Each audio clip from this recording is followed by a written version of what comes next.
एक जगह पे होंगे, कभी ये दूसरी जगह पे होंगे। और अच्छा, इनका वे ऑफ इनकम जो होता है वो मोस्टली जो होता है बेगिंग पे, ठीक है। इसके अलावा इन्होंने डिफरेंट एनिमल्स इनके पास होते हैं, मतलब उससे भी ये लोग डिपेंड कर रहे होते हैं। तो ये लोग जो खाना बदोश लोग जो होते हैं, जो जगह एक जगह से दूसरी जगह पे मूव करते रहते हैं, ये नोमैडिक सोसाइटी में आते हैं। बिलोंगिंग्स में इनके क्या होते हैं, डिफरेंट कैटल्स इनके पास होते हैं, ठीक है। जहाँ पे इन्हें खुली जगह मिल जाए वहां पे ये लोग मतलब अपने वो घर वगैरह जो झोंपड़ी वगैरह होती है वो कर लेते हैं। इस बात का ख्याल रखते हैं कि यहाँ पे हमारी जो इनकम है वो मतलब डिस्टर्ब ना हो, मतलब सोर्स ऑफ इनकम हमारे पास मौजूद रहे। लेकिन स्पेशल मतलब एक जगह पे ये लोग टिक के नहीं रहते।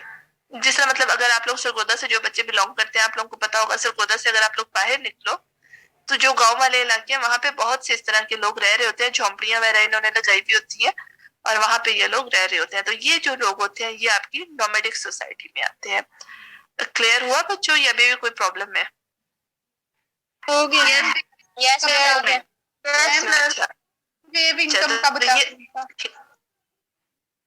ये था बच्चों हमारा सोसाइटी एंड कल्चर वाला।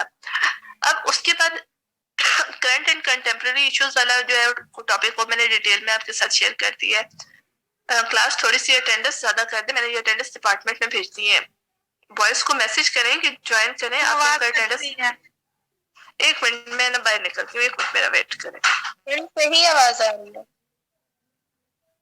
मैं मेरा ख्याल है ना बाहर लॉन में जाके बैठती हूँ, एक मिनट आप लोग वेट करो।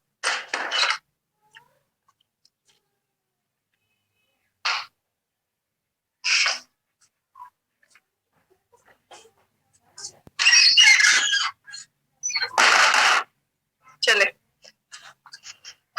अब आप लोगों ने ये नहीं कहना कि मैं मुर्गियों की आवाज आ रही है, कुत्ते और बिल्लियों की आवाजें आ रही हैं, वो सब आवाजें अब आपको आ रही है। चले, अब हम मतलब 3 टॉपिक्स मैंने आपके साथ किए हैं शेयर। अब उसके बाद नेक्स्ट टॉपिक जो बच्चों हम डिस्कस करने लगे हैं, जिसके बारे में मैं आपको बताने लगी हूँ, वो है इकोनॉमी ऑफ पाकिस्तान। नोट्स आप लोग सब बच्चे मतलब अपने अपने नोट्स जो है उन्हें खोल लें। जो मैंने आपके साथ शेयर किए थे मैं भी खोलने लगी हूँ, आप लोग भी खोल लें। एक मिनट, नोट्स ओपन कर लें, मैं आपको उसमें डिटेल बता देती हूँ। अच्छा, इसमें आप लोग पेज नंबर 3 पे आए, जहाँ पे इकोनॉमी की डेफिनेशन लिखी हुई है। What is economy? Notes open कर लिए सब बच्चों ने? मैम एक मिनट, आराम से करें, कोई प्रॉब्लम नहीं है, आराम से करें।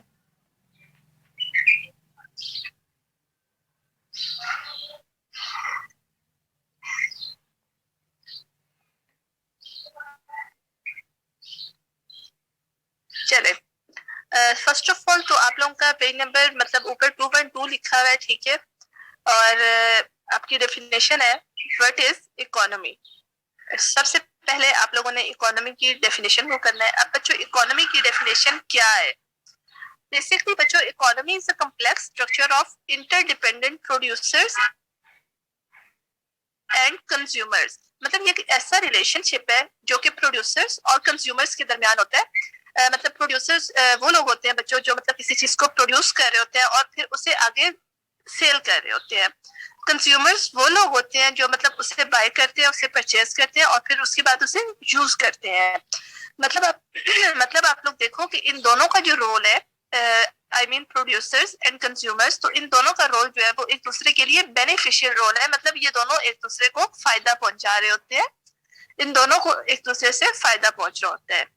तो ये जो है ये आपकी इकोनॉमी की डेफिनेशन है। बस इतनी सी ही आप लोगों ने डेफिनेशन करनी है, आगे आप लोगों ने नहीं करना। An economy is the complex structure of interdependent producers and consumers having beneficial role for each other. इसे आप लोगों ने करना है, इससे आगे नहीं करना। उसके बाद बच्चों आप लोगों ने टाइप्स ऑफ इकोनॉमी करनी है, ठीक है। Free market economy, command economy, free and command economy, mixed economy से आप बोलते हो। मतलब इन दोनों जो इकोनॉमीज है इनका जो कॉम्बिनेशन है मिक्स्ड इकोनॉमी आप लोग इसे कह सकते हो। 3 टाइप्स ऑफ इकोनॉमी होती है। फर्स्ट आपकी फ्री मार्केट इकोनॉमी, सेकंड आपकी कमांड इकोनॉमी और थर्ड इकोनॉमी जो है वो आपकी मिक्स्ड इकोनॉमी है। अच्छा, अब हम फ्री मार्केट इकोनॉमी को फर्स्ट ऑफ ऑल डिस्कस करते हैं। फ्री मार्केट इकोनॉमी मोस्टली जो कैपिटलिस्ट इकोनॉमी होती है वो आपकी फ्री मार्केट इकोनॉमीज होती है। अब आप लोग पूछोगे कि कैपिटलिस्ट इकोनॉमीज कौन कौन सी होती है, किसी बच्चे को इसके बारे में कोई आइडिया है?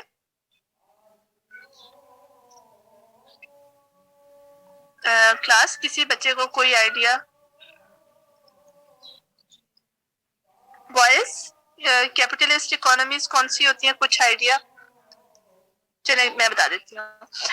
बच्चों बेसिकली अगर आप लोग वर्ल्ड सिस्टम को देखो, मतलब आप पूरी ग्लोबली अगर आप लोग देखो तो वर्ल्ड सिस्टम जो है इसमें एक आपकी कैपिटलिस्ट स्ट्रक्चर होगा, एक आपका कम्युनिस्ट स्ट्रक्चर होगा, ठीक है। कैपिटलिस्ट स्ट्रक्चर वो है जिसे हम सब फॉलो कर रहे हैं, मतलब यूएसए और यूएसएसआर या रशिया, जिसे आपकी सोवियत यूनियन, चाइना। अब कैपिटलिस्ट इकोनॉमीज में कौन कौन सी स्टेट्स आती है, मतलब यूएसए और जो मतलब उसके बाकी जो उसकी कंपेनियंस हैं, जो मोस्टली मतलब स्टेट्स जो है वो फॉलो करती हैं, उसे हम कैपिटलिस्ट बोलते हैं, ठीक है। ब्लॉक्स भी ने बोला, मतलब ब्लॉक्स भी होते हैं, ये मैं डिटेल में नहीं जाऊंगी, टाइम हमारे पास थोड़ा है। तो capitalist economy in easy words आप लोग ये समझ सकते हो कि वो इकोनॉमी है जिसमें फर्म्स और इंडिविजुअल्स जो होते हैं, मतलब आप लोग ये लो एग्जांपल मैं आपको ये देती हूँ कि एक फर्म जो है, ठीक है, वो अपनी कोई प्रोडक्ट बना रही है, कोई भी चीज अपनी बना रही है, ठीक है। तो जब उसकी प्रोडक्ट जो है वो प्रिपेयर हो जाएगी, अब उसे मार्केट में उसने लाना है अपने प्रोडक्ट को, तो अब उस फर्म के पास ये राइट होगा कि उससे मतलब किस हद तक वो बेनिफिट्स जो है वो ले सकती है, मतलब उसके रेट्स वगैरह को उसने खुद से ही फिक्स करना होगा, गवर्नमेंट की तरफ से उस पर इतनी ज्यादा स्ट्रिक्टनेस नहीं होगी। मतलब कुछ रूल्स एंड रेगुलेशंस तो ऑब्वियसली हर स्टेट के होते हैं, लेकिन उनके अलावा गवर्नमेंट की तरफ से उस पर कोई भी इतनी ज्यादा स्ट्रिक्टनेस नहीं होगी। तो ये आपकी फ्री मार्केट इकोनॉमी है। क्लास समझ आई है या मैं रिपीट करूँ? मैम आप कौन सा टॉपिक पढ़ा रही हैं? मैंने अभी ज्वाइन किया, प्लीज बता दें टॉपिक का नेम। बच्चे हम टाइप्स इकोनॉमी ऑफ पाकिस्तान को पढ़े हैं और उसमें अभी हम लोग टाइप्स ऑफ इकोनॉमीज को डिस्कस कर रहे हैं। पहले मैंने आपको बताया कि आप लोगों ने इकोनॉमी की डेफिनेशन को करना है, उसके बाद आपने टाइप्स ऑफ इकोनॉमी करना है। उसमें 3 टाइप्स ऑफ इकोनॉमी है, जो कि free market economy, command economy और थर्ड जो है वो आपकी मिक्स्ड इकोनॉमी है। फ्री मार्केट इकोनॉमी जो है बच्चों वो मतलब उसमें क्या होता है, मोस्टली कैपिटलिस्ट इकोनॉमीज जो है वो शामिल होती है। कैपिटलिस्ट इकोनॉमी के बारे में मैं आपको ये बता रही हूँ कि उसमें मतलब जो फर्म्स होती हैं वो मतलब फ्री होती है, मतलब गवर्नमेंट की तरफ से उन्हें फ्री हैंड दिया जाता है कि अपनी प्रोडक्ट्स के बारे में आप लोग आजाद हो। अच्छा, इसका फायदा क्या होता है? इसका फायदा ये होता है कि एक कम्पिटिटिव इन्वायरमेंट जो है वो बन जाता है, जहां से मतलब आप ऑब्वियसली आपकी स्टेट की इकोनॉमी को भी फायदा होता है और आपको खुद से भी फायदा हो रहा होता है। अच्छा, और इसमें जो प्रोड्यूसर्स और जो होते हैं मतलब इंडिविजुअल्स जो होते हैं, मतलब एक तो फर्म्स जो होती हैं जो प्रोडक्ट बना रही होती हैं, उसके बाद आम लोग जो होते हैं जो उन्हें खरीद रहे होते हैं, ये परचेज कर रहे होते हैं, तो उन सब के लिए आसानी होती है। मतलब आपकी पूरी इकोनॉमी जो है वो बहुत कम्पिटिटिव इकोनॉमी जो है वो बन जाती है। अच्छा, उसके बाद मतलब कमांड इकोनॉमी जो है बच्चों, उसमें मतलब क्या होता है कि ये इकोनॉमी जो है टोटली जो है इसे कौन कंट्रोल कर रहा होता है? आपकी जो सेंट्रल गवर्नमेंट होती है। मतलब किसी भी स्टेट में अगर कमांड इकोनॉमी है, जिस तरह स्पेशली आप इसमें एग्जांपल ले सकते हो चाइना की, यूएसएसआर की, सोवियत यूनियन या रशिया भी उसे आप बोल सकते हो, इनकी एग्जांपल आप ले सकते हो। तो इसमें बच्चों ये होता है कि इकोनॉमी जो है स्टेट की, मतलब इसमें प्राइवेटाइजेशन का जो कॉन्सेप्ट है वो इतना ज्यादा नहीं होता। तो इसमें मतलब आपकी गवर्नमेंट जो है, जो सेंट्रल गवर्नमेंट होती है वो इन्वॉल्व होती है, मतलब जो रेट्स वगैरह फिक्स करने होते हैं, ठीक है। इसके अलावा मतलब तमाम चीजों में आपकी गवर्नमेंट इन्वॉल्व हो रही होती है। ये डिस्टर्बेंस होती है अगर आप रात लॉन में बैठो तो। ओके, इसमें मतलब गवर्नमेंट की तरफ से सब चीजें फिक्स कर दी जाती हैं, गवर्नमेंट कम्प्लीटली इन्वॉल्व होती है। इसमें कम्पिटिटिव इन्वायरमेंट नहीं होता, जिसकी वजह से आप कह सकते हो कि टू सम एक्सटेंट वहां पे इकोनॉमी जो है वो इतनी ज्यादा स्टेबल नहीं होती या इतनी स्ट्रॉन्ग नहीं होती। तो ये तीसरी जो है मतलब वो मिक्स्ड इकोनॉमी जो है वो इन दोनों का मिक्सचर होती है। उसमें फ्री मार्केट इकोनॉमी भी होती है, उसमें कमांड इकोनॉमी होती है, मतलब मिक्सचर होता है दोनों इकोनॉमीज का। अब हम अगर पाकिस्तान पे आ जाए कि इकोनॉमी ऑफ पाकिस्तान जो है, तो मेजर सेक्टर्स में अब आप लोग मेरे साथ साथ आगे पीछे कर रहे हैं अपने, मतलब देख रहे हैं जो मैं आपको पढ़ा रही हूँ?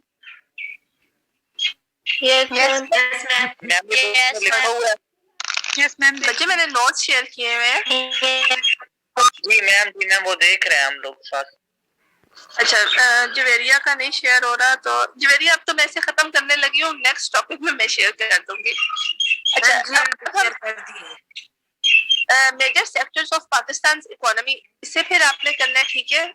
उसमें बच्चों तीन चीजें हैं, एक आपका एग्रीकल्चर सेक्टर है, एक आपका इंडस्ट्रियल सेक्टर है और एक आपकी सर्विसेज है। अब एग्रीकल्चर सेक्टर और इंडस्ट्रियल सेक्टर तो जो है वो मतलब आपको नाम से पता चल रहा है कि वो क्या सेक्टर, उसमें क्या होता है।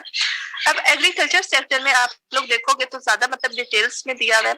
इसमें से जो आप लोगों ने करना है उसे आप अंडरलाइन कर लें या अपने माइंड में रख लें कि कहाँ तक आपने करना है। फर्स्ट लाइन जो है, agriculture sector is the only largest sector of our economy contributing 21%, ठीक है। मतलब ये पाकिस्तान की 21 इकोनॉमी में 21% जो है वो मतलब उसमें पार्टिसिपेट कर रही है। उसमें मतलब आप लोग नीचे आ जाओ, उसमें मेजर क्रॉप्स होंगी, माइनर क्रॉप्स होंगी और उसके बाद फ्रूट्स होंगी, ठीक है। और ये चीजें मतलब इसमें आपने करनी है। टोटल एरिया भी आपने करना है कि पाकिस्तान का टोटल एरिया जो है वो कितना है जहाँ पे कल्टीवेशन हो रही है, मतलब एग्रीकल्चर जो है वो की जा रही है। उसके बाद बच्चों सेकंड जो है वो आपका इंडस्ट्रियल सेक्टर है, ठीक है। अब इंडस्ट्रियल सेक्टर में आप लोगों ने ये देखना है, एक मिनट पहले मैं खुद देख लूँ। मैम एग्रीकल्चर सेक्टर में से क्या क्या करना है? ओके, मैं रिपीट कर देती हूँ। फर्स्ट 2 लाइंस आपने करनी है, ठीक है। एग्रीकल्चर सेक्टर की में आप लोगों ने फर्स्ट 2 लाइंस करनी है। उसके बाद मतलब वही बातें हैं जो मैंने उस दिन आपके साथ प्रॉब्लम्स में डिस्कस की थी, तो वो आप लोग मतलब इसे रीड करते जाए। एक दफा एग्रीकल्चर सेक्टर को रीड कर ले, लेकिन मेजर क्रॉप्स, माइनर क्रॉप्स और फ्रूट्स, इन तीन चीजों पे आपने फोकस करना है। इंडस्ट्रियल सेक्टर को भी बच्चों एक दफा रीड कर ले, लेकिन जो इम्पोर्टेंट उसमें आप लोगों ने ये देखना है कि 2 कैटेगरीज में डिवाइड किया जाता है। एक लार्ज स्केल इंडस्ट्रीज होती है, एक आपकी स्मॉल स्केल इंडस्ट्रीज होती है। उसके बाद आपने नीचे लिखा हुआ होगा सम कॉमन इंडस्ट्रीज, ठीक है, उसे आप लोगों ने करना है। फिर आपके टेक्सटाइल रिलेटेड इंडस्ट्रीज लिखा हुआ है, प्राइवेटाइजेशन है, ठीक है, सेमडा है, स्मेडा। तो ये इन तीनों कॉन्सेप्ट्स को, फिर मेजर प्रॉब्लम्स भी सॉरी नीचे लिखे हुए हैं। तो इन चीजों को बच्चों, मैं तेज तो नहीं बोल रही हूँ, मैं अपनी स्पीड जो है कम करूँ। ये इम्पोर्टेंट इंडस्ट्री सुनी है? हाँ जी, सम इम्पोर्टेंट इंडस्ट्रीज में आपने इन तमाम इंडस्ट्रीज के नेम को देख लेना है, ठीक है, कौन कौन से नाम लिखे हुए हैं। उसके बाद जो आपकी नीचे वाली 4 हेडिंग्स दी हुई है, टेक्सटाइल रिलेटेड इंडस्ट्रीज से लेकर मेजर प्रॉब्लम्स जो है उन्हें आप लोगों ने देख लेना है कि उसमें क्या क्या लिखा हुआ है। वो इतना इम्पोर्टेंट नहीं है, लेकिन एक दफा आपने, लेकिन मेजर प्रॉब्लम्स को आपने लाजमी देखना है। ओके, लास्ट जो है वो है आपका सर्विसेज सेक्टर। सर्विसेज सेक्टर में बच्चों मतलब क्या चीज होती है, उसमें ये होता है कि जो जॉब से रिलेटेड लोग होते हैं, ठीक है, वो क्या है, तो उसे एक दफा रीड कर ले। उसके अलावा इस आपकी जो इकोनॉमी ऑफ पाकिस्तान जो है वो आपका खत्म हो जाएगा, ठीक है। मैम इंडस्ट्रियल सेक्टर रिपीट कर। ओके, इंडस्ट्रियल सेक्टर में रिपीट कर देती हूँ। इंडस्ट्रियल सेक्टर में बच्चों आप लोगों ने पहले जो है वो ये देखना है कि ये पाकिस्तान की इकोनॉमी में कितना कंट्रीब्यूट कर रहा है, ठीक है। मैन्युफैक्चरिंग में आप लोगों ने देखना है कि किस हद तक कंट्रीब्यूट कर रहा है। अब एग्रीकल्चर की भी जो मैंने आपको बताई है कि लार्जेस्ट जो है वो मैन्युफैक्चरिंग के लिहाज से मैंने बताई है कि वो फर्स्ट नंबर पे है। सेकेंड नंबर पे बच्चों आपकी मतलब पाकिस्तान की इकोनॉमी में सेकेंड नंबर पे जो मैन्युफैक्चरिंग के लिहाज से है वो आपकी इंडस्ट्रीज है, ठीक है, जिनका शेयर जो है वो 21% है। उसके बाद उसमें आप लोगों ने टाइप्स को देखना है, कौन सी टाइप्स है। फर्स्ट टाइप जो है वो आपकी लार्ज स्केल है, ठीक है। सेकंड टाइप जो है वो आपकी स्मॉल स्केल इंडस्ट्रीज है। उसके बाद हम इम्पोर्टेंट इंडस्ट्रीज हैं, उन्हें आप लोग एक दफा रीड कर लें, ठीक है। आपके माइंड में होना चाहिए कि कौन कौन सी इंडस्ट्रीज जो है वो इम्पोर्टेंट है।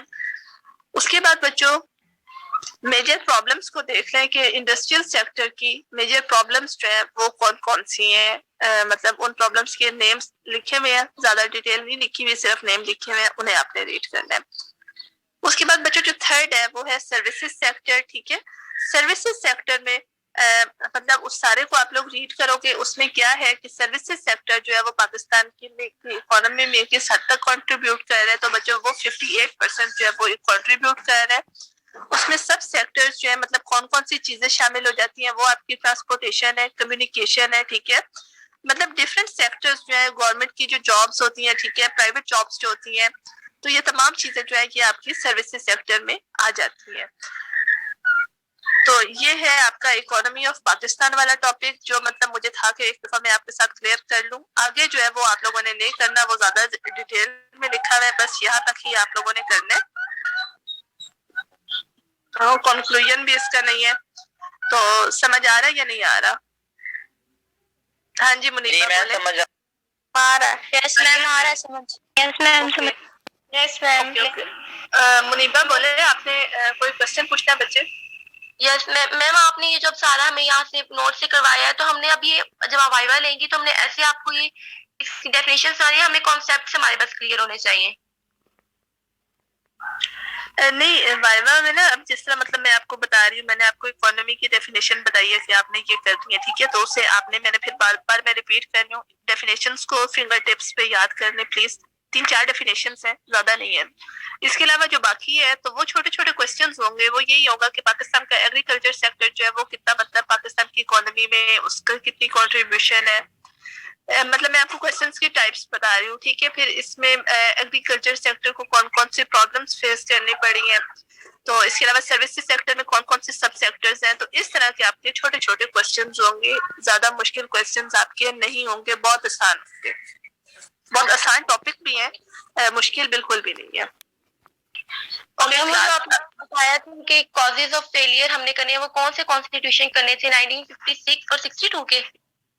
हाँ जी, उन दोनों कॉन्स्टिट्यूशंस की जो कॉजेज हैं कि ये दोनों कॉन्स्टिट्यूशंस फेल क्यों हुए हैं, वो कॉजेज मतलब आप लोगों ने करनी है, ठीक है? मैम अभी तक हमारी डेफिनेशन तो 2 ही आई है ना, एक कॉन्स्टिट्यूशन की और एक इकोनॉमिक्स की। हाँ जी, इकोनॉमी की, और मैंने आपको फॉरेन पॉलिसी की भी, चले फॉरेन पॉलिसी की भी करनी है, लेकिन वो जब हम उस टॉपिक पे जाते हैं तो वो मैं आपके साथ शेयर कर बताती हूँ आपको। अच्छा, अब इसके बाद वायलेशन ऑफ ह्यूमन राइट्स वाला जो टॉपिक मैंने आपके साथ शेयर किया, प्लीज उसे ओपन करें, उसके नोट्स ओपन करें। Prospects and challenges of human rights in Pakistan. इसकी मैं स्क्रीन शेयर करने लगी हूँ, जिन बच्चों का प्रॉब्लम है नहीं ओपन हो रहे। एक मिनट है तो मैं शेयर कर देती हूँ आपके साथ। ओके मैंने स्क्रीन शेयर कर दी है सबके सामने, मतलब शो हो रहा है ना सब बच्चों को? No ma'am. No ma'am. अब हो रहा है? यस मैम हो रहा है। Yes ma'am. अब इसमें मैंने आपके सामने कंटेंट्स जो है, ठीक है, वो खोले हैं। उसमें इंट्रोडक्शन है। इंट्रोडक्शन को आप लोगों ने करना है। एक मिनट मैं नोट्स से चेक कर लूं ये आपके सामने ओपन है या नहीं है, बंद हुआ है तो सॉरी। एक मिनट मैं खुद भी कर लूं, इंट्रोडक्शन में देख लूं उसमें क्या क्या है, वो मैं भी आपके सामने कर देती हूँ। एक मिनट, वो पहले मैं उसे शेयर करती हूँ, फिर हाँ जी, ये आपके सामने इंट्रोडक्शन आ गया, ठीक है? Yes ma'am. Yes ma'am. इसमें बच्चों मतलब इससे आप लोगों ने सिर्फ रीड कर लेना है, और कहाँ से रीड आपने स्टार्ट करना है। Term human right contains a set of legal and moral rights that can be claimed by any person as a human being. ये जो है मतलब मैं जो जो बोल रही हूँ इसे गौर से सुनते जाए। अच्छा, अब इसमें कौन कौन से राइट्स आ जाते हैं, क्या क्या क्या चीजें मतलब इसमें आ जाती हैं, वो आप लोग देखो। These rights come with birth and applicable to all people throughout the world irrespective of their race, color, sex, language, politics or any other opinion. तो ये यहाँ तक मतलब जो है, ठीक है, ये बार बार मैं मतलब आप लोगों को बताती भी रही हूँ कि बेसिक राइट्स जो है, ठीक है, बार बार मैं आपके साथ डेफिनेशंस करती रही हूँ। तो ये वही चीजें हैं जो कि मैंने बताई हैं। अब यहाँ तक आप लोगों ने बच्चों करके जहाँ तक मैंने बोला है, उसके बाद आप लोगों ने आ जाना है। Human rights are stipulated in the Constitution of Pakistan, written in 1973. Constitution of 1973 provides for fundamental right. आगे जो fundamental rights की causes लिखी हुई है, तो ये मतलब freedom of assembly एक्स्ट्रा यहाँ तक आप लोगों ने करना है। समझ आ गई बच्चों? मैम ये भी आपने कौन सा बताया है? ये जो एक आपके पास डेट लिखी हुई है in 1948, डेट नजर आ रही है आपको? जी मैम। इसके बिल्कुल नीचे वाली लाइन है, human rights are stipulated in the constitution of Pakistan written in 1973। ये लाइन मैंने बोली है, provides for fundamental rights which includes freedom of speech, freedom of thought, freedom of information, freedom of religion, freedom of association, freedom of press and freedom of assembly. ये यहाँ तक आप लोगों ने इंट्रोडक्शन में करना है। अब उसके बाद मतलब कंटेंट्स पे मैं दोबारा से आ रही हूँ, एक मिनट। चले, ये बच्चों हमारी कंटेंट्स, इनमें आप लोगों ने इंट्रोडक्शन में से मैंने आपको बता दिया कि आप लोगों ने क्या करना है। अच्छा, इसके बाद है फर्स्ट हेडिंग जो है आपकी instruments of human rights adopted by Pakistan, इसे छोड़ दें। सेकेंड है आपके पास prospects of human rights in Pakistan, इसे भी छोड़ दें। थर्ड जो है आपका challenges in context of Pakistan. इसमें ये जो हेडिंग्स हैं ये बिल्कुल थोड़ी सी हेडिंग्स है और बिल्कुल थोड़ा थोड़ा इन पे लिखा हुआ है, इन्हें आपने रीड कर लेना है, ठीक है, कि किस पाकिस्तान में कैसे जो है वो ह्यूमन राइट्स की वायलेशन हो रही है। थोड़ा सा इंट्रोडक्शन में से जो मैंने 3-4 लाइंस आपको बताई है, उसके बाद challenges in context of Pakistan, इसे आप लोगों ने करना है। और एट द एंड कंक्लूजन की बिल्कुल एंड पे हेडिंग है, उसे आप लोगों ने करना है। तो इश्यूज ऑफ ह्यूमन राइट्स में से बस आपने इतना ही करना है। Okay, class clear? जी मैम, यस मैम। टेलीग्राफ और ये चैलेंजेस वाला करना है बस। हाँ जी, बस इंट्रोडक्शन, उसके बाद जो मतलब ये जो राइट्स की वायलेशन हो रही है, और एट द एंड जो कंक्लूजन है, बिल्कुल छोटा सा कंक्लूजन है, आई थिंक 1 और 2 पैराग्राफ से, उसे आपने रीड कर लेना है, मतलब ज्यादा नहीं करना। मैम जो आपने लिंक शेयर लिंक है वो पता नहीं चल रहा कौन किस में, मतलब कौन सा टॉपिक किस लिंक में है। वो आपने जो लिंक नहीं शेयर की है ऊपर नेम नहीं लिखा। पहले मैं इसीलिए स्क्रीन शेयर करना मैंने शुरू कर दी है। वो मुझे मैसेज आया था, एक बच्चे किसी स्टूडेंट का मैसेज आया था जवेरिया का, तो उसके बाद मैं अब शेयर कर रही हूँ। अच्छा, अब हम अपने नेक्स्ट टॉपिक की तरफ जा रहे हैं, और वो है बच्चों हमारा, हाँ जी मारवा बोले, फिर मैं बात शुरू करती हूँ। मैम ये नीचे कंक्लूजन की रिकमेंडेशन लिखी हुई, ये तो नहीं करनी? नहीं, रिकमेंडेशन को रहने दे। Okay ma'am. कंक्लूजन को भी एक दफा मतलब पढ़ ले, मतलब आपके माइंड में होना चाहिए कि कैसे कंक्लूड करते हैं टॉपिक को, सिर्फ पढ़ ले एक दफा बस। ओके बच्चों, अब हम नेक्स्ट टॉपिक की तरफ जा रहे हैं, और नेक्स्ट टॉपिक जो है वो है हमारा foreign policy of Pakistan, objectives of foreign policy of Pakistan. अब फर्स्ट ऑफ ऑल तो आप लोगों ने इस पे फॉरेन पॉलिसी की डेफिनेशन करनी है, ठीक है। फॉरेन पॉलिसी आपको पता है कि होती क्या है, फिर आगे से मतलब उसे करते हैं। पहले मुझे बताएं, किसी बच्चे को अगर कुछ पता है कि फॉरेन पॉलिसी क्या होती है? मैम दूसरे मुमालिक के साथ ताल्लुकात। खारजा पॉलिसी। खारजा पॉलिसी मैम। खारजा, एक मिनट है, मुझे थोड़ा सा ना एडिट करना है, मेरे सारे जो है वो उस पे शो हो रहे हैं। चले अब आपके साथ। अच्छा बच्चों, बेसिकली एक मिनट में आपकी स्ट्रेंथ देखो, अभी भी कम है स्ट्रेंथ। कहाँ गए हैं सारे बच्चे? मैं बॉय जुम्मा पढ़ने गया थे, वो कह रहे थे। अल्लाह के बंदो, अभी तक जुम्मा पढ़ रही हो। जुम्मा तो आज मेरा जाना है, आप लोगों को क्या होना है? कब के लोग वापस भी आ गए मस्जिदों में से, अभी आप लोग वहीं पे बैठे। चले माशाल्लाह, नेक बच्चे। अच्छा, फॉरेन पॉलिसी को अगर हम लोग देखें, मतलब फॉरेन पॉलिसी को डिफाइन कैसे किया जाता है, तो बेसिकली जो बच्चों फॉरेन पॉलिसी है वो ये है कि एक स्टेट का मतलब अपनी नेशनल इंटरेस्ट को प्रोटेक्ट करते हुए, ठीक है, अपने नेशनल इंटरेस्ट को बचाते हुए, प्रोटेक्ट करते हुए, इस स्टेट का जो बिहेवियर होता है टुवर्ड्स अदर स्टेट्स, उसे हम फॉरेन पॉलिसी कहते हैं। मैं दोबारा से रिपीट कर रही हूँ, फॉरेन पॉलिसी को कैसे मतलब आप लोग समझ सकते हो, क्या आपके माइंड में आता है?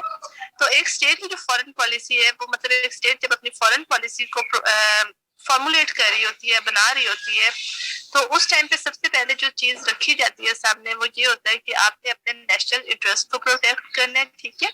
नेशनल इंटरेस्ट को प्रोटेक्ट करते हुए जो आपकी दूसरी स्टेट्स के साथ रिलेशन होने हैं, उसे आपकी स्टेट की फॉरेन पॉलिसी कहा जाता है।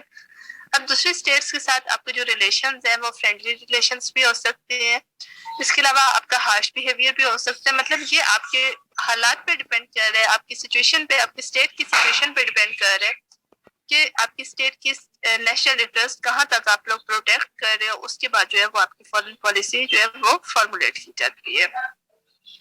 अब हम objectives of Pakistan foreign policy अगर देखें तो प्राइमरी बच्चों जो फॉरेन पॉलिसी और प्राइमरी ऑब्जेक्टिव जो है पाकिस्तान की फॉरेन पॉलिसी का, तो उसमें है national security, is to safeguard national security, territorial integrity, और थर्ड जो है पॉलिटिकल सॉवरेनिटी ऑफ कंट्री। अब पहला जो है बच्चों वो है नेशनल सिक्योरिटी। मतलब नेशनल सिक्योरिटी का मतलब ये है कि पाकिस्तान की जब भी मतलब प्राइमरी ऑब्जेक्टिव मेन ऑब्जेक्टिव जो है पाकिस्तान की फॉरेन पॉलिसी का, वो ये है कि जब भी मतलब आप हमारी स्टेट की फॉरेन पॉलिसी को फॉर्मुलेट किया जा रहा होगा, पाकिस्तान की फॉरेन पॉलिसी को बनाया जा रहा होगा, तो सबसे पहले नेशनल सिक्योरिटी को देखा जाएगा।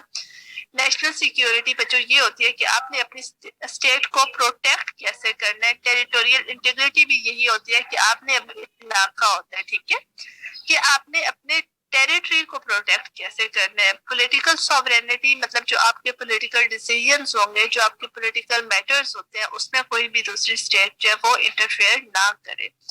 तो मतलब आपकी फॉरेन पॉलिसी जो है, हम लोग पाकिस्तान की बात करें कि पाकिस्तान की फॉरेन पॉलिसी को फॉर्मुलेट करते वक्त इस बात का ध्यान रखा जाता है कि ये हमारे प्राइमरी ऑब्जेक्टिव्स हैं और इन्हें हमने हर हाल में प्रोटेक्ट करना है, ठीक है। इनका मतलब हम लोगों ने इन्हें प्रमोट भी करना है, प्रोटेक्ट भी करना है, अपने टेरिटरी को भी बचाना है, अपने डिसीजंस को भी बचाना है, ठीक है। नेशनल सिक्योरिटी को भी हमने सामने रखना है और उसके बाद मतलब हमने अपनी फॉरेन पॉलिसी को फॉर्मुलेट करना है।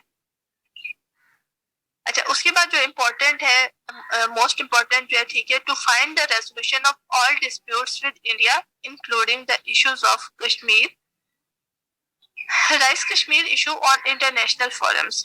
मतलब क्या है इस बात का कि कश्मीर इशू चूंकि पाकिस्तान का एक इम्पोर्टेंट इशू, एक डिस्प्यूट है बिटवीन पाकिस्तान एंड इंडिया, तो अब मतलब इस इशू को एक कोई ऐसा मतलब सोल्यूशन निकाला जाए कि ये डिस्प्यूट जो है बिटवीन बोथ स्टेट्स, इसे ठीक किया जाए, मैनेज किया जाए। उसके बाद जो कश्मीर इशू है उसे इंटरनेशनल फोरम पे मतलब यूएनओ, ठीक है, आपके एक इंटरनेशनल फोरम है, इसके अलावा मतलब दूसरे और भी डिफरेंट हैं साउथ एशियन स्टेट्स के। अपने अपने माइक्स को म्यूट कर लें नौशीन। तो इंटरनेशनल फोरम पे मतलब डिफरेंट फोरम्स है, वहां पे कश्मीर इशू को किया जाए, राइज किया जाए, ताकि इसका कोई ना कोई हल जो है उसे निकाला जाए और जो मतलब दोनों स्टेट्स में जो एक राइवलरी चल रही आ रही है, दुश्मनी चली आ रही है, उसे खत्म किया जाए। ओके, उसके बाद जो इम्पोर्टेंट है वो है आपका to protect Pakistan economic interest abroad. मतलब जो इंटरनेशनल कम्युनिटी है, ठीक है, जो बाकी स्टेट्स है, वहां पे पाकिस्तान के इकोनॉमिक इंटरेस्ट को प्रमोट किया जाए, उन्हें प्रोटेक्ट किया जाए। मतलब पाकिस्तान की जो इकोनॉमी है, ठीक है, जो पाकिस्तान की ट्रेड है या इंपोर्ट एक्सपोर्ट्स का जो सेक्टर है, मतलब उसे प्रोटेक्ट किया जाए, उसे बचाया जाए। अच्छा, इसके बाद जो है वो है कि पाकिस्तान की इमेज को इंटरनेशनल लेवल पे मतलब जो है पॉजिटिव इमेज जाए, नेगेटिव इमेज ना जाए। पॉजिटिव इमेज कैसे जाए? ऐसे जाए कि पाकिस्तान जो है प्रोग्रेसिव स्टेट है, ठीक है, वहां पे डेवलपमेंट हो रही है। उसके अलावा मतलब हम एक मॉडर्न स्टेट है। इसके अलावा डेमोक्रेटिक इस्लामिक स्टेट है, मतलब यहाँ पे डेमोक्रेसी भी है, चूंकि पाकिस्तान जो है एक इस्लामिक स्टेट है, तो डेमोक्रेटिक इस्लामिक स्टेट है। मतलब हर सेंस में आप लोग देखो पाकिस्तान का जो इमेज है इंटरनेशनल लेवल पे पॉजिटिव इमेज हो। हमारी फॉरेन पॉलिसी का ये ऑब्जेक्टिव है, पॉजिटिव इमेज हो, नेगेटिव इमेज ना हो। इसके अलावा मतलब जो हमारे अफगानिस्तान को मतलब मेंशन किया गया है, और उसका ये है कि अफगानिस्तान चूंकि हमारी नेबर स्टेट है, ठीक है, हमारा हमसाया मुल्क है, तो अब ऑब्वियसली जब तक अफगानिस्तान में जो सिचुएशन है वो पीसफुल सिचुएशन नहीं होगी, वहां पे स्टेबिलिटी नहीं होगी, तब तक पाकिस्तान भी पीसफुल स्टेट नहीं बन सकता, पाकिस्तान में भी स्टेबिलिटी नहीं आ सकती। इस वजह से बच्चों हमारी फॉरेन पॉलिसी का एक ऑब्जेक्टिव ये भी है कि अफगानिस्तान में पीस स्टेबिलिटी जो है वो आ जाए। और दूसरी बात ये कि हमारे जो रिलेशंस है विद अफगानिस्तान वो फ्रेंडली रिलेशंस हो, हमारा मतलब अनफ्रेंडली रिलेशंस ना हो। तो ये मतलब पॉलिसी हमारी गवर्नमेंट्स की तरफ से अडॉप्ट की जाती है। और क्यों अडॉप्ट की जाती है? ताकि हमारे अपनी स्टेट के जो हालात है वो बेहतर हो सके, तो इस वजह से की जाती है। समझ आ रही है बातें या नहीं आ रही? यस मैम, आ रही है मैम। आपने ये वाले ये नोट्स मैंने नहीं भेजे, मैं आपके साथ स्क्रीन शेयर मैंने कर लिया, आप लोग इसे सेव कर ले।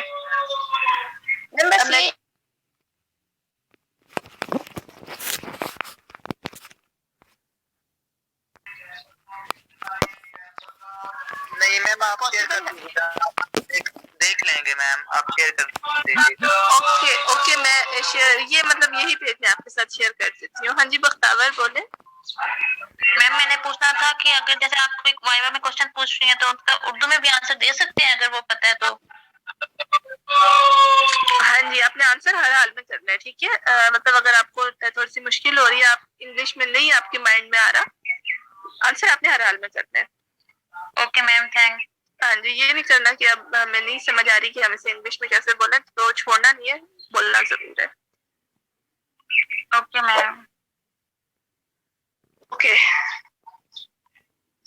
अच्छा, इसके बाद एक और इम्पोर्टेंट जो है वो है, हाँ जी, मुस्लिम कंट्रीज का, तो वो यही है कि हमारे जितने भी मतलब पाकिस्तान की फॉरेन पॉलिसी का ये ऑब्जेक्टिव है कि हमारे जितने भी नेबरिंग स्टेट्स हैं या जितने भी मतलब मुस्लिम स्टेट्स हैं, तो उन सब के साथ हमारे जो रिलेशंस हैं वो फ्रेंडली रिलेशंस होने चाहिए, ठीक है। कोशिश ये करनी चाहिए कि पाकिस्तान के रिलेशन उन सबके साथ फ्रेंडली रिलेशंस हो। मैम स्क्रीन तो ये था जो हमारा ऑब्जेक्टिव, बस वो खत्म हो गया, कर दिया मैंने। मैं आपके साथ अब वैसे शेयर कर दूंगी, बस इतना ही करना था। तो ये बच्चों हमारे ऑब्जेक्टिव्स हैं पाकिस्तान की फॉरेन पॉलिसी के। मैं लाजमी करूंगी, मैंने नोट्स भी आप सबके साथ शेयर कर दिए, अगर किसी बच्चे को नहीं भी है मिले तो फिर भी मतलब ग्रुप में आपके नोट्स मौजूद है, बॉयज गर्ल्स दोनों के ग्रुप्स में है। तो ये मतलब मेरे ख्याल में मैंने सारे टॉपिक्स जो है वो आपके साथ शेयर कर दिए। कोई टॉपिक अगर रह गया तो, अच्छा एक टॉपिक है geo strategic importance of Pakistan, नाम समझ आई? इसके नोट्स मैंने आपके साथ शेयर नहीं किए, सॉरी मैं भूल गई थी। मैं अभी स्क्रीन आपके साथ शेयर करती हूँ, क्लास भी हमारे खत्म होने वाली है। एक मिनट मैं ना उसमें से इम्पोर्टेंट आपके साथ शेयर कर दूँ तो फिर करते हैं, बस एक मिनट मेरा वेट करें। Okay ma'am. मैम आप ग्रुप में शेयर कर दीजिएगा, हम वहां से देख लेंगे। हाँ जी, मैं ग्रुप में शेयर कर देती हूँ। ये भी मैं इधर भी आपके साथ एक दफा मैं आपको बता दूं। मैम ये कॉन्स्टिट्यूशन की डेफिनेशन कर दीजिएगा। हाँ जी मैं सब करती हूँ, एक मिनट ठहरते हैं बस। अच्छा, मैं आपके साथ एक चीज शेयर करने लगी हूँ, वो मैं फिर आपके ग्रुप में भी करती हूँ। अच्छा ये देखिए, ये मैंने आपके साथ किया geo strategic importance of Pakistan. अब थोड़ा सा मैं आपको मतलब बताऊं कि geo means earth and strategy means planning. अब बेसिकली मतलब जियो स्ट्रेटेजिक इंपॉर्टेंस जो है वो क्या होती है, वो ये होती है कि किसी भी स्टेट की इंपॉर्टेंस जो है वो उसकी जियोग्राफिकल लोकेशन के लिहाज से जो उसकी इंपॉर्टेंस बोलते हो। अब पाकिस्तान को मतलब अगर आप लोग देखो फ्रॉम 1947 अगर आप लोग देखो तो पाकिस्तान की जो जियोग्राफी है वो एक मतलब यूनिक है, ठीक है। यूनिक जियोग्राफी थी पाकिस्तान की। कैसे यूनिक थी कि पाकिस्तान के 2 विंग्स थे, east Pakistan and west Pakistan. अच्छा, अब वो तो मतलब 1971 में अलग हो गए। उसके बाद वैसे अगर आप लोग मतलब पाकिस्तान की जियोग्राफी देखो, इसमें बॉर्डर्स आपके साथ शेयर किए गए हैं, उन बॉर्डर्स को आप लोगों ने देखना है। अच्छा, अब हम अगर जियो पॉलिटिकल इंपॉर्टेंस मतलब अगर हम पाकिस्तान के देखेंगे, पाकिस्तान के पॉलिटिकल इंपॉर्टेंस कौन कौन से हैं, तो 9/11 से अगर आप लोग देखोगे, जब 9/11 का इवेंट हुआ था तो उसके बाद जो मतलब ग्लोबल फोर्सेस हैं, उससे पहले भी मतलब अयूब खान जनरल ज़िया के टाइम पीरियड में भी जब सोवियत यूनियन ने अफगानिस्तान पे अटैक किया था, तो उस टाइम पे मतलब सोवियत यूनियन का जो मतलब बेसिकली था मसला था वो ये नहीं था कि उन्होंने अफगानिस्तान को कंट्रोल करना है। सोवियत यूनियन का जो मेन प्रॉब्लम था वो ये था, ये मेन उनका जो ऑब्जेक्टिव था उस टाइम पे अफगानिस्तान पे अटैक करने का, वो ये था कि हमने पाकिस्तान को कंट्रोल करना है, पाकिस्तान के जो हॉट वाटर्स है उन्हें कंट्रोल करना है। अब बच्चों हॉट वाटर्स क्या होते हैं, मतलब आपका जो सी होता है उसे आप हॉट वाटर्स बोलते हो, ठीक है। अब सोवियत यूनियन, यूएसएसआर, इसके लिए डिफरेंट वर्ड्स यूज होते हैं। अब रशिया उसे बोला जाता है।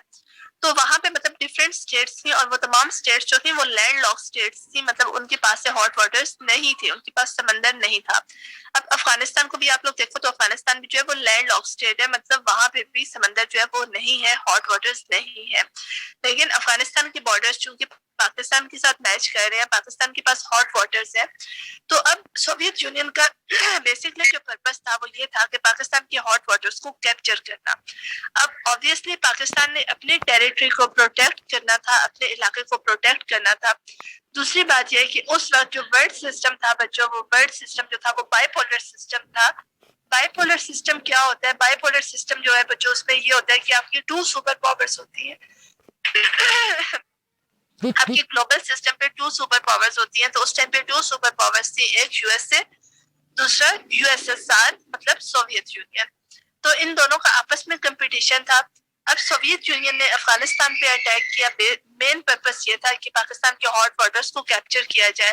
अब पाकिस्तान ने अपनी टेरिटरी को प्रोटेक्ट करना था, अपने इलाके को प्रोटेक्ट करना था, जिसकी वजह से यूएसए ने पाकिस्तान को सपोर्ट किया और पाकिस्तान ने आगे से अफगानिस्तान के तालिबान को सपोर्ट किया, जिसकी वजह से at the end Soviet union को अफगानिस्तान में डिफीट हुई और सोवियत यूनियन जो था, यूएसएसआर जो था, वो डिफरेंट स्टेट्स में डिसइंटीग्रेट हो गया या डिफरेंट स्टेट्स में डिस्ट्रीब्यूट हो गया।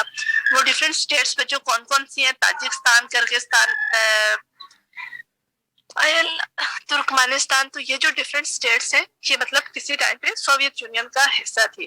तो ये बच्चों मतलब अब आपको मैंने पाकिस्तान की इम्पोर्टेंस थोड़ी सी बताने की कोशिश की है। अब 9/11 का बच्चों जब इवेंट हुआ, मतलब वर्ल्ड ट्रेड सेंटर और पेंटागन पे जो मतलब अटैक्स हुए, 9/11 उससे बोला जाता है। तो 9/11 के इवेंट के बाद पाकिस्तान की जो इम्पोर्टेंस थी वो और भी ज्यादा हो गई। वो कैसे ज्यादा हुई, मतलब उस टाइम पे यूएसए ने अफगानिस्तान पे अटैक करना था और जो मतलब सबसे करीबी रास्ता था, मतलब जो यूएसए अफोर्ड कर सकता था, वो पाकिस्तान के थ्रू था। ठीक है, अब वहां से पाकिस्तान की इम्पोर्टेंस और बढ़ गई। ऑन दी अदर हैंड अगर आप लोग चाइना को देखो तो चाइना पाकिस्तान के मतलब एक बहुत ज्यादा फ्रेंडली स्टेट है, जिनके साथ हमारे रिलेशन जो है बहुत ज्यादा फ्रेंडली स्टेट्स हैं। तो अब चाइना के लिए भी पाकिस्तान की इम्पोर्टेंस आप लोग देखो with the passage of time बढ़ती जा रही है। कैसे बढ़ती जा रही है, आप लोग देखो कि चाइना पाकिस्तान में कैसे इन्वेस्ट कर रहा है, मतलब गवादर और वो सब चीजें जो है वो चाइना वहाँ पे इन्वेस्ट कर रहा है, न्यू प्रोजेक्ट्स यहाँ पे चाइना लॉन्च कर रहा है। तो इस तरह से पाकिस्तान की इम्पोर्टेंस जो है जैसे जैसे टाइम गुजरता जा रहा है वो बढ़ती जा रही है।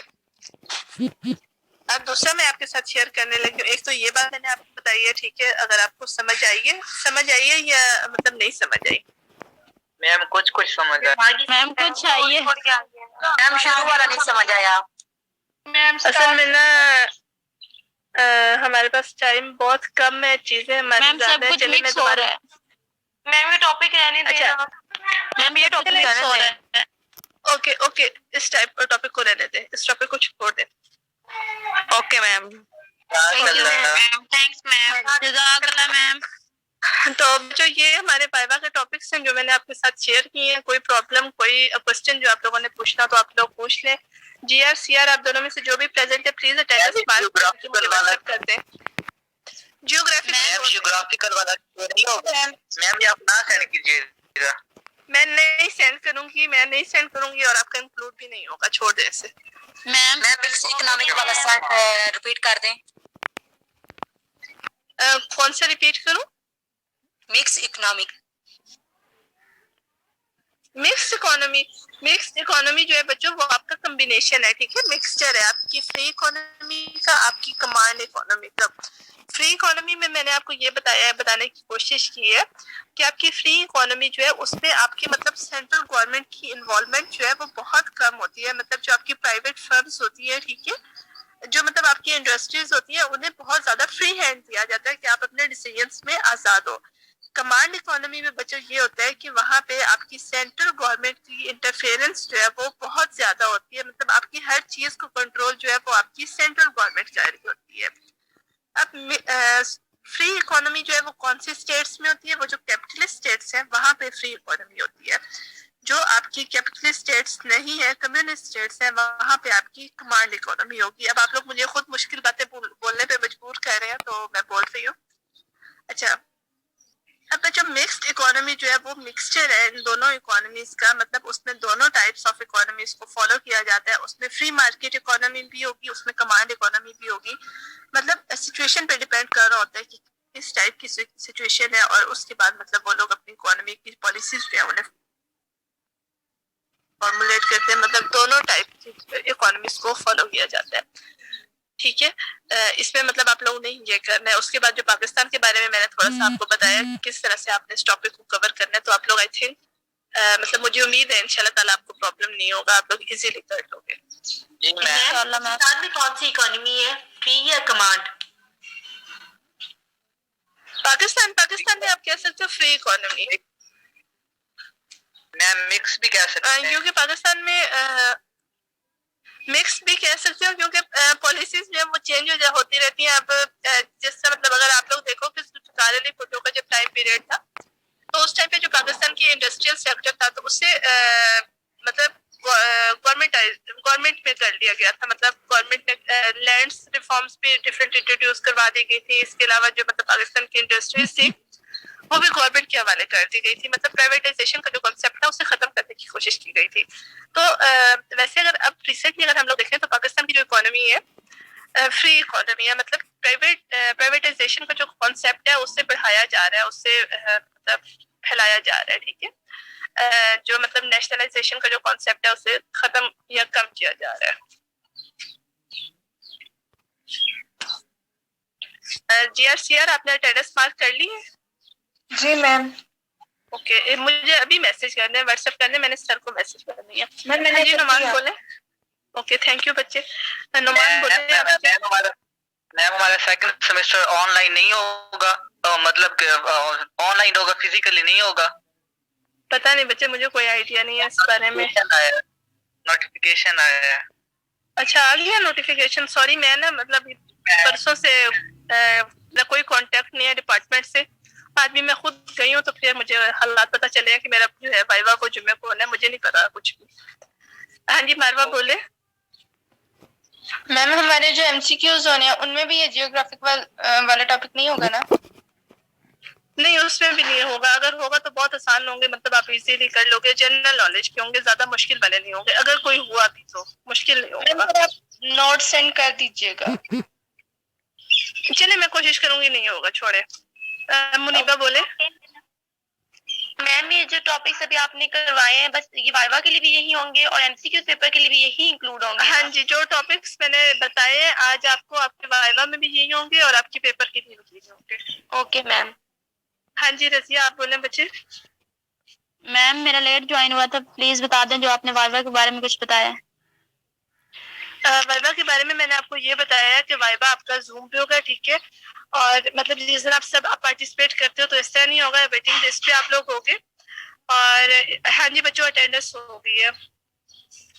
उसके बाद दूसरी बात मैंने आपको ये बताई है कि हर स्टूडेंट से 8 to 10 क्वेश्चंस जो होंगे, ठीक है, छोटे छोटे क्वेश्चंस होंगे जो मैं हर बच्चे से पूछूंगी।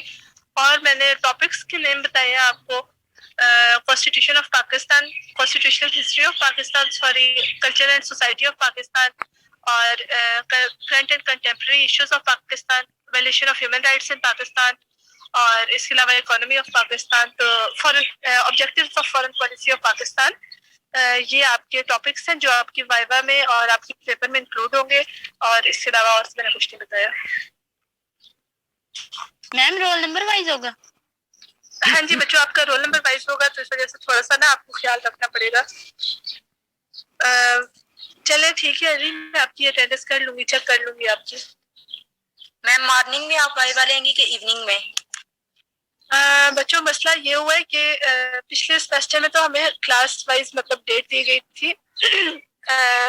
हर क्लास की मतलब अलग डेट को था, लेकिन अब इस दफा क्या हुआ है कि आप जिस तरह मतलब आपकी 3 क्लासेस हैं, 3 सेक्शंस है, तो एक ही दिन में करना है। तो पहले रेगुलर वालों का होगा, शुरू में सुबह सुबह कर दूंगी, मेरे ख्याल 7 बजे शुरू कर देंगे। अब देखें फिर आप लोगों की बारी कब तक आती है, क्योंकि स्टूडेंट्स बहुत ज्यादा है। तो मैं साथ साथ आप लोगों को बताती रहूंगी कि कब तक आप लोगों ने करना है, लेकिन आप लोगों ने रेडी रहना है, मतलब होगा आप सबका फ्राइडे को। मैम वैसे आप बहुत थक जाएंगे, तीनों क्लासेस को आप ही पढ़ाते हैं ना? Yes ma'am. हाँ जी, मैं थक तो जाऊंगी क्योंकि आज सर मुझे कह रहे थे कि मैंने नहीं, SS2 भी मेरे पास ही है, सारे मेरे पास है मैथ्स के बच्चे। मैम हम तो कितने चले लकी हैं? बच्चों, अच्छा मुझे लगता है कि आप चले। Yes, ma'am. Best of luck बच्चों, और अल्लाह नहीं, मेरी क्लास तो नहीं होगी, बाकी टीचर्स तो मुझे नहीं पता। Okay ma'am. तो यही मैं आपसे कह रही हूँ कि लास्ट क्लास है, तो अल्लाह हाफिज। अल्लाह हाफिज़ मैम। अल्लाह हाफिज़ मैम। अल्लाह हाफिज।